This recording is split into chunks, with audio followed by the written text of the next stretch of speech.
I can't see you right now because I've just got what I'm reading here on the screen. So I'll just read it out and make it as clear as I possibly can. So I've called it meditation. And the subtitle is A Window into the Broader Spectrum and Depth of Human Experience. A long time ago, you stood and looked up and out upon the beauty and stillness of an unrippled lake. Or perhaps it was a fire at night, or the billions of stars in the night sky that captured your attention. The calmness you witnessed was reflected momentarily back to you, and for a brief moment your focus of interest shifted from thoughts of survival to a feeling that emanated from somewhere within you, and you found yourself becoming aware of the simple act of breathing. Perhaps almost intuitively, you stayed with this simple attention on the breath for a little while, and your perception seems to transform so that more and more of the beauty always there yet unnoticed in the world around you flooded in. Simultaneously, subtleties of new and exquisite feelings danced ever so ephemerally within you. Questions of who am I or what am I doing here receded momentarily into the background, and you were forever transformed with the knowledge that you had an inner life, and that this inner life might be the source of exquisite goodness. But you didn't really know how to recreate this experience, and at the risk of forgetting, you communicated and openly shared with others around you. You found they too had transcendent experiences to share. One of your companions found herself deep in a cave in utter darkness, yet when she let go and even shut her eyes, she found a hint of some inner light that brought solace and comfort. Another tribe member was alone in a quiet, breezeless valley, and he recounts sensing a soothing sound that had no source outside, almost as if hearing the silence. Stories of others' encounter with an inner life or a broader spectrum or even depth of human experience began to come together over generations and generations, and often someone in the tribe or village had the gift to hold and embody these stories and experiences and share them with others and pass the knowledge on through the spoken word to the next generation. Over thousands and thousands of years, this fascination with self-emanating feelings of joy and peace and awakenedness began to transform human consciousness. And soon masters or mystics of the time refined the ability to articulate this quest for an inner life and what it allowed and contained, and indeed how to connect with it whenever you wanted to. At the same time, people's way of life, free from the fear of starvation or being eaten, began to change, with the customs and achievements in civilized society steered by healthy, strong leadership. Yet our newly civilized society also gives rise to ownership and power struggles. And because of our nature to easily forget that which is important, we became gradually seduced by the message that all good things come from possessing power over others and instant gratification of the senses. Indeed, some of us as Romans became so enamored with the pleasure of eating food that we would eat and eat and eat, then force ourselves to throw up. so we could then eat some more. In most of us, the remembrance of those sublime yet utterly fulfilling feelings emanating naturally from within began to fade, yet others stayed close to the source. Some were called the alchemists, who could supposedly transform lead into gold. Yet in reality, they spoke about and practiced ways to connect with the source of ebullient feelings within, thus transforming the commonplace yet unnecessary suffering and unconsciousness that afflicted many of us. Thus, our state of forgetfulness, fortified by the depth and power of the illusion we found ourselves in, was always pierced by the words of those that knew, like, know thyself. That which you are looking for is inside of you, or your wandering monkey mind will never be satisfied and will bring you no lasting joy. Yet we persisted in ways to transform our own consciousness with substances, a quick fix, an experiment even, or escape from the misery that mostly we created for ourselves because of our not knowing who we truly were, or simply our narcissistic rage of entitlement with its accompanying willful ignoring of our own inner reality.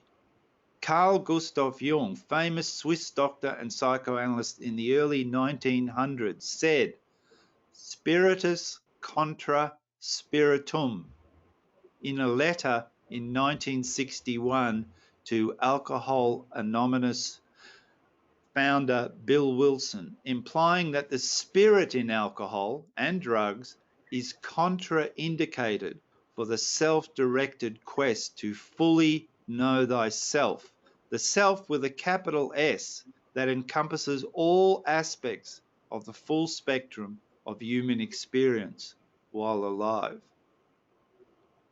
And the illusion grows thicker and stickier each century and decade, and each day with a 24-hour news cycle wrapped in finely crafted sets and enticing and entertaining language that serves to draw me in. All the while, I forget again who I am. Meditation allows a natural, uncoerced unfolding of inspiration that promotes moving forward. Light infuses consciousness and more options become visible. A solid foundation of feeling is established and enriched every time you meditate. This means you have more capacity to stand on your own 2 feet. This means you have more energy and cognitive resources to devote to important situations and events going on around you. Meditation, however, is not a shield or sedative for uncomfortable feelings that originate on occasion from the depths of our own psyche. It is not a reason to remain silent or to hide away from the injustices and wrongs perpetuated around us. It is not a license for us to abdicate from our responsibilities as a parent or elder or custodian of this beautiful planet we live on. Meditation that allows us to connect within and deeply feel, and that has the potential to transform our consciousness in a direction that promotes wholesomeness and kindness, is, however, inseparable from the message that pulls us out, even momentarily, from the intoxicating illusion.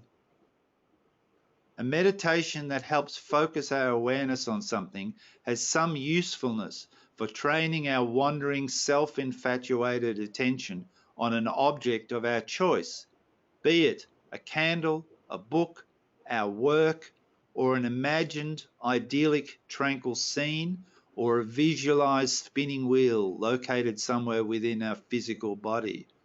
Yet these practices while perhaps beneficial to our survival, have inherent within them aspects of our being and personality that has a certain goal or outcome in mind, and as such limits our childlike openness to explore and indeed our innate thirst for something deeply fulfilling and meaningful. With the modern day plethora of messages and meditations I have discovered, I say to someone I met some time ago, and with utmost self assurance, that there are many teachers of meditations. Like an unexpected thunderbolt, this person replies, "No, there aren't. There is only one." With self confidence a little deflated and not really knowing what this meant, I unassumingly retreat from the conversation. Yet half an hour later, I find myself outside, sitting alone under a pine tree, uncontrollably weeping and weeping and weeping, with no apparent reason or emotion to explain.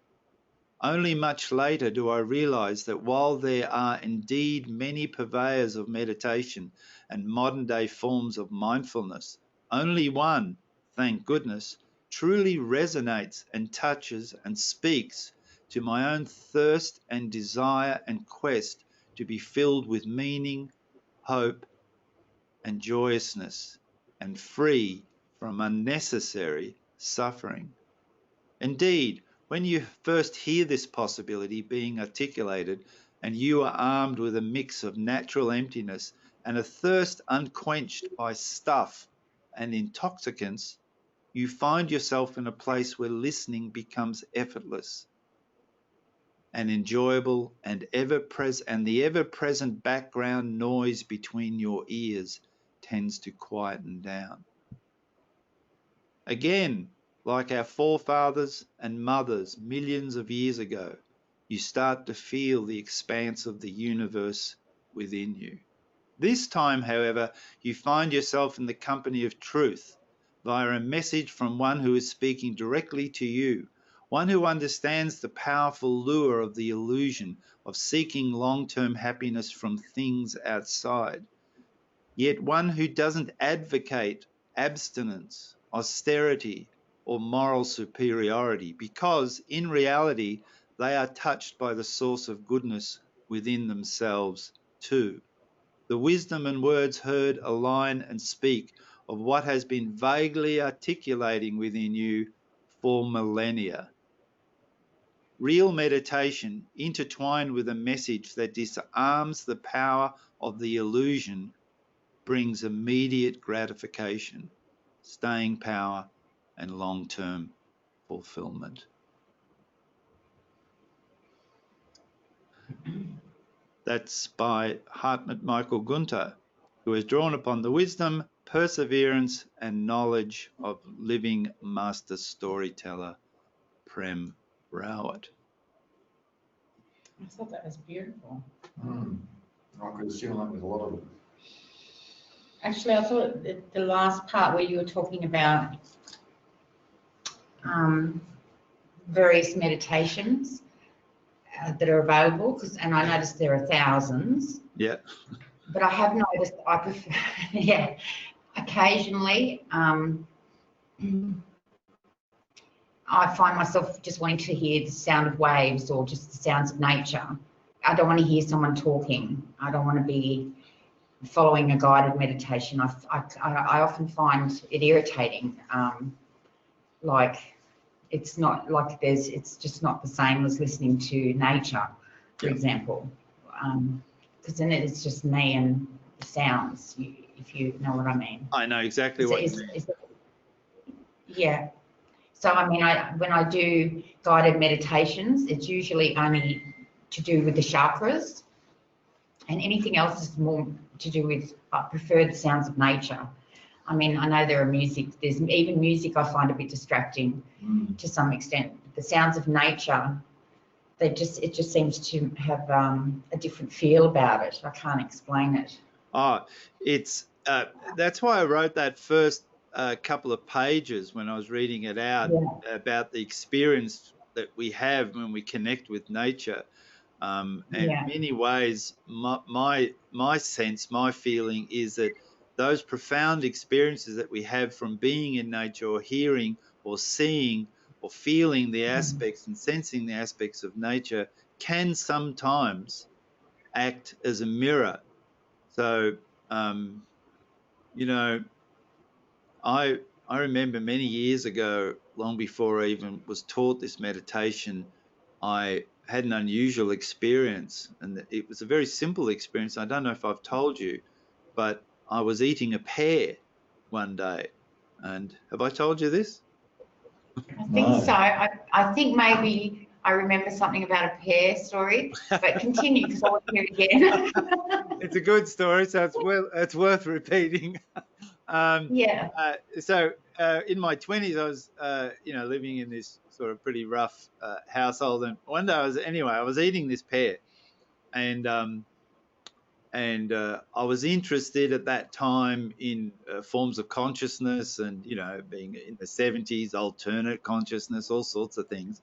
But I was eating this pear, and this pear, for some reason that day, had the most amazing texture and sweetness. Like, there was everything about this pear was just perfect as far as I could tell in the level of enjoyment and satisfaction it was bringing me when I was eating it. And I felt really good.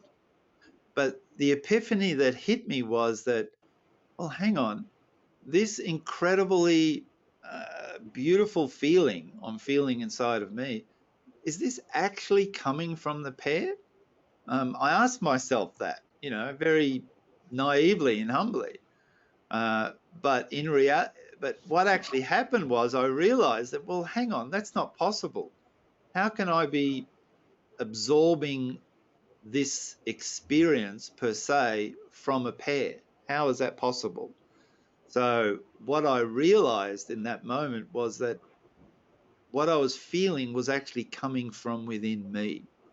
Somehow the pear was being the catalyst, providing that release of those feelings, perhaps. But yet, Yeah. still, the source of what I was feeling, the utter satisfaction and happiness, was actually emanating from within me. I didn't know how to recreate it. I've trying to find a pear that would recreate that experience since then.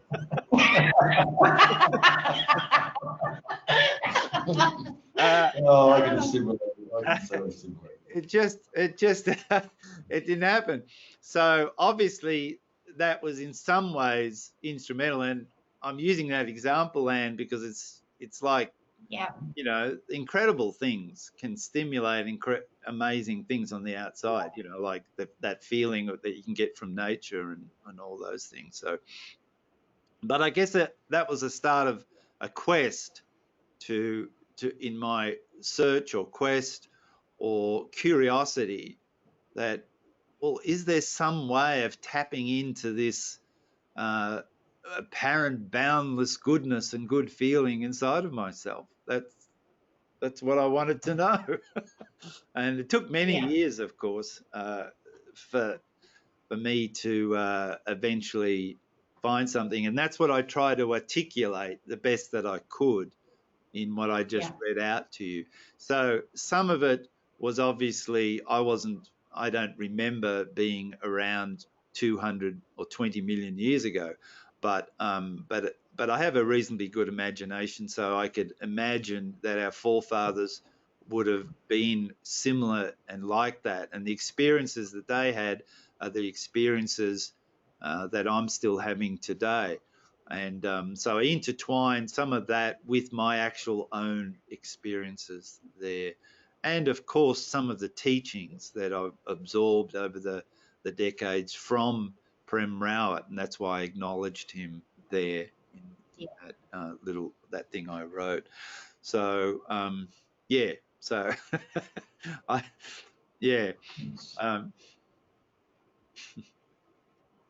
It's funny that you talk about the pear heart and talk about enlightenment, and because I've just had a little bit of an experience with you saying that. Have I told you about my peach? I don't know. Have you? I'll tell you. I want to hear about it. You've just triggered me. When I first came in here and I did the nutrition class, and we were talking about, or you were talking about, the functions that it has on the brain and what foods you eat, and it started me thinking about what I'd been eating and so forth, and what I'd been doing to my body and all that kind of stuff. Anyway, in the kitchen, there's not much fruit put out. Every now and then you might get peaches, pears, mandarins, like that one there. And this particular day, there was 4 pears, no, 4 peaches. But the peaches weren't right, they were rock hard. Anyway, I thought to myself, this peach, I'm going to put it in my room and wait for it to ripen so no one else gets it, so I can eat it later. Anyway, it was sitting on my desk for 4 days, 5 days, and it started to change colour. Started to go from a greeny kind of yellowy colour to this pink. I don't know, I'll show you a picture of it. Did you paint this? Yeah. Yeah, I do recall the story. Yeah. Anyway, after a few days of it changing colour, and I'd taken a photo of it, I decided to eat it. And at the time, I'd stopped smoking. It was my 3rd day of no cigarettes. And when I bit into this peach, it was like you were describing, exactly like you were describing. And it was just the most beautiful, sweetest peach. And it was juicy, and it was like, it lasted forever when I was eating it. And anyway, and what happened was, I'd taken the photo of it, not really thinking too much about it, but a friend of mine who's been instrumental in my recovery, like she's never given up on me and she's always been there to support. Great. I thought, oh, what can I do for her, like just to show me appreciation? So the lady next door and the man next door grow roses in their garden. As I was walking past one day, this rose just struck me as just so pungent and just beautiful. Yeah. Anyway, I said to her, do you mind if I pick a rose? And she said, don't you let my husband find out, but yes, you can have one. And I tried to break it off, and I got pricked, and I got thorns, and she came out with scissors and cut it off for me. So anyway, I took a picture of this rose in my hand and sketched it and sent it to my friend. Anyway, that's the peach. That's beautiful. I don't know whether the thing is there. Can you see that? Yeah, I can see that. Beautiful. That nice tinges of pink and reddish and golden and yellow. Yeah. Lovely. Well, for Mother's Day, what I did is I painted it. And I sent it, like I couldn't send it to my mother because I did it in oil colours, in oil paints, and I mixed too much linseed oil in it. And so it took over a week, 2 weeks to dry properly. And I patched it up and I did different things, and that's not the start of it. That's the painting. Good. That's the painting of it. I'll show you the painting of it. He's incredibly talented. It's a new side of you, Michael, that I didn't know about. That's extraordinary. Yeah. I like that. That's halfway through. I've got to. Yep. I finished it off. There's the bit up there. That's the finished bit. Right. I like the anyway you've got through it, the veins. It's really amazing. Yeah. He's really talented. Anyway, to cut a long story short, this peach inspired me to start sketching and painting again, which I haven't done for 25 years. So, and what you were describing then, eating the pear and not being able to find, like always seeking that, it triggered a thought that when I first used heroin, trying to find that feeling again, but when I started painting and just let go, because when I sketch, it's detailed and it's hard and I've got to put my glasses on, but when I was painting, I just took my glasses off, couldn't see a thing, like fine detail, and just trusted in my higher power, and away we go. And I just feel a sense of freedom, calmness from it. So it's like, yeah, it's a new light. it's a new kind of, Isn't that wonderful? yeah.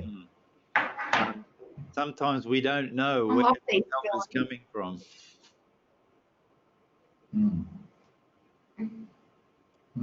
What was that, Anne? Yes. No, I said I love these stories.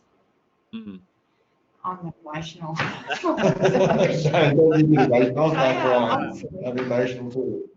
Yeah, that's a good feeling. It's the little things that make you give you like. I mean, I'm often looking at like things come up on my Facebook page, and I end up on YouTube looking at, and then if I scroll, it's like one video after another. But the ones that I stop and look at are the ones anything to do with animals and people connecting with animals, and it just amazes me, like little babies that they know how gently to touch a duckling, you know, and you're watching them on film, and they're just so like delicate. I mean, honestly, it just warms my heart. And I had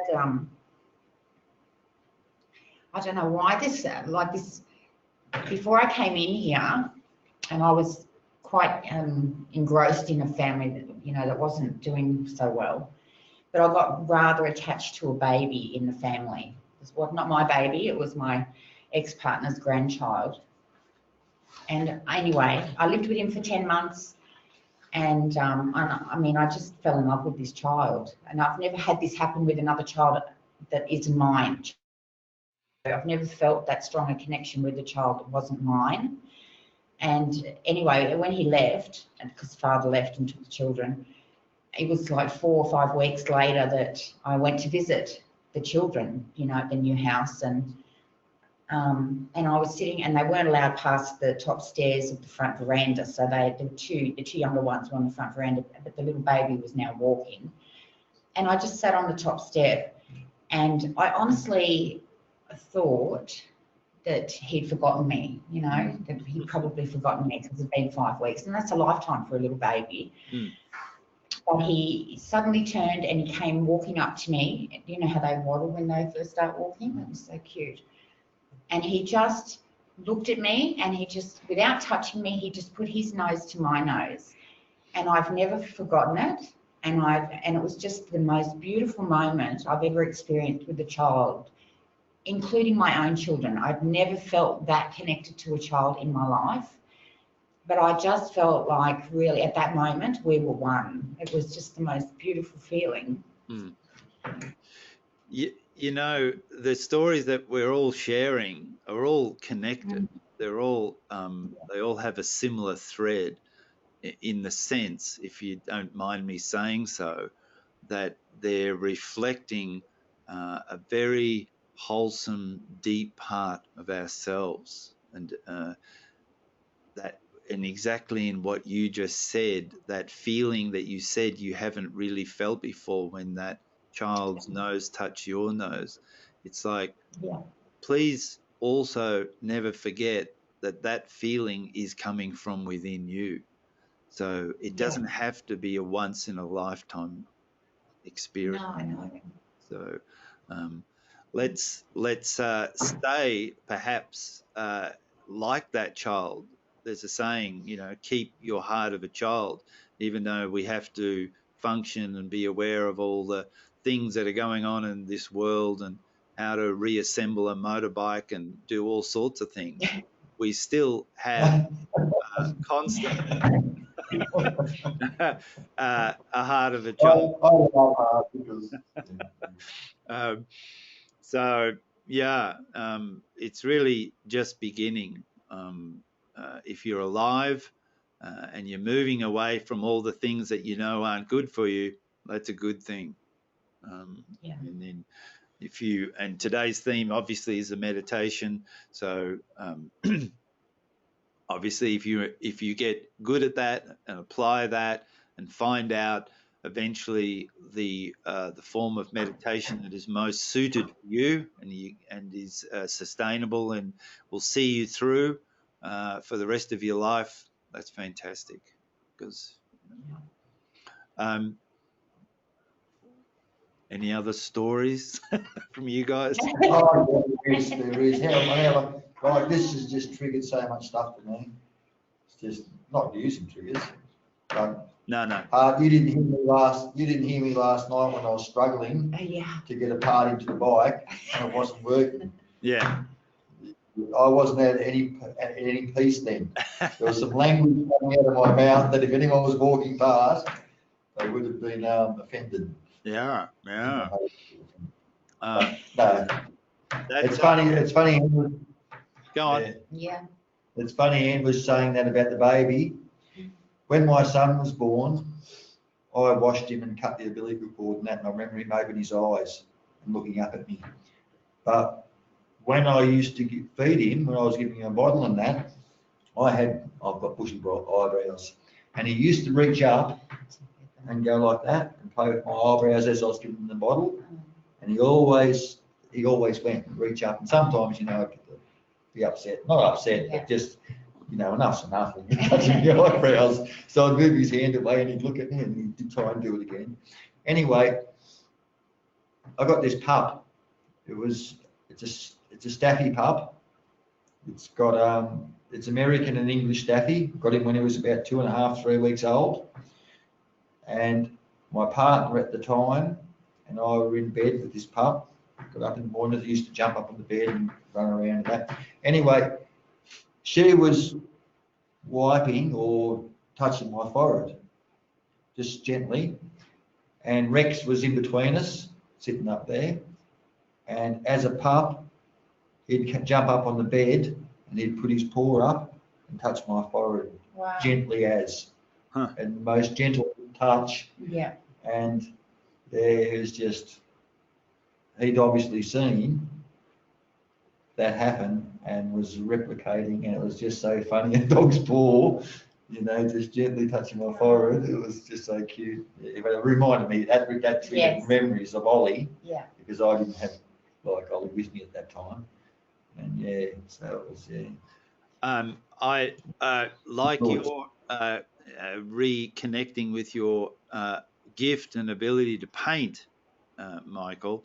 Wonderful. And I'm not saying I have a gift or an ability, but I've been wanting to write, so I'm moving towards that direction. And one of the things I just wanted to share this with you because I found it interesting is that and my cat that lives with us here has taught me a lot about animals. And when you're there, and what I've come to realize in regards to what my cat has taught me is that animals are much, much, much more intelligent, intuitive, and dare I even say psychic. Their abilities to communicate on non-verbal levels are astounding. So it's not a surprise to me that little Staffy was emulating your young baby at the time. Not at all. It's like and animals and young children, they have a lot in common. And he had never met Ollie. Oh, really? As a pup, like this is like Ollie was 8 years old, 12 years old. Right. So it reminded you. Yeah. So Ollie wasn't living with us at the time. Wow. He was with my sister. So yeah, but it's just a funny situation. Yeah, obviously something about your eyebrows. Yeah. Yeah. As long as what's that politician's name? I don't know. Yeah. God, he was a Liberal politician. Yeah, and bushy eyebrows. Round face with big bushy eyebrows that came out. Oh, yeah, that's right. I can't think of what it. was his name? Eh? Not Carr. Not Bob Carr. Same era. Oh, and he had a funny voice too. Anyway. It's all good. That's absolutely wonderful hearing your stories. And thank you for listening to what I wrote. So, yeah, that was well written too. Well written. Yeah, I got into it. I enjoyed it, and sometimes, and you probably experienced this too, both you and Michael. You know, like when you get into the flow of doing something like concentrating, like a painting, it's almost like the painting has an energy of its own, and you're just doing what you're told, so to speak. And that's very much the experience I had yesterday. It was like, well, I just had to write this down. I wasn't sort of, spending all this time in thinking about it and creating it and all that.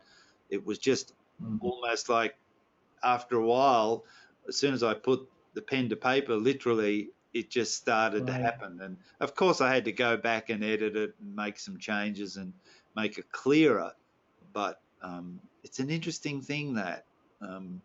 It's interesting you say flow. Yeah. That you call it flow, because there is a thing that I was talking to John about not so long ago, about the flow of nature and the flow of creativity and things like that, with musicians, with artists, with people that write, with people that they don't necessarily think about what they're doing. It just flows naturally. And that's an interesting thing itself, and that sort of ties back. There's actually been psychology has tried to study that. There's been books written about that, but my take on it, and you can probably both relate to this, is that the experience that you're in when you're in that train of flow, or in the experience of flow, is that the part of you, and I mentioned that in the thing I wrote, that continuous background noise between your ears that's there with all its concerns and troubles and worries and this and that,